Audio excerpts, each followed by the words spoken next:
हाथी और चूहा की कहानी। एक राज्य में एक राजा का शासन था। हर सप्ताह पूरी शानो शौकत से नगर में उसका जुलूस निकला करता था, जहां प्रजा उसके दर्शन किया करती थी। एक दिन एक नन्हा चूहा उसी राजमार्ग के किनारे किनारे कहीं जा रहा था, जहां राजा का जुलूस निकलने वाला था।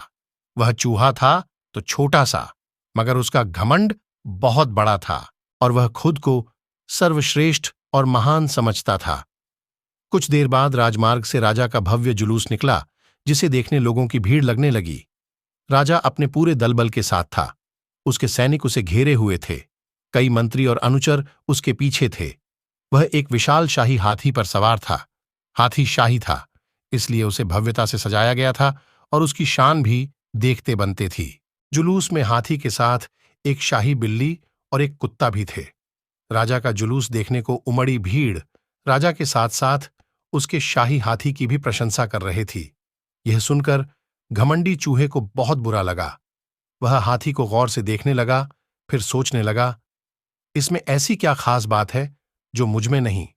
मैं भी उस जैसा ही हूं। मेरे पास भी 2 आंखें, 2 कान, 1 नाक और 4 पैर हैं। फिर उसकी इतनी प्रशंसा क्यों? उसके विशाल शरीर के कारण, लंबी सूंड के कारण, छोटी छोटी आंखों के कारण, या झुर्रीदार चमड़ी के कारण? किस कारण? एक बार तुम लोग मुझे देख लो, उस हाथी को भूल जाओगे। मैं हाथी से ज्यादा महान हूं। चूहा ये सब सोच ही रहा था कि शाही बिल्ली की नजर उस पर पड़ गई और उसकी लार टपक गई। जुलूस छोड़ वह उसकी ओर लपकी। फिर क्या था?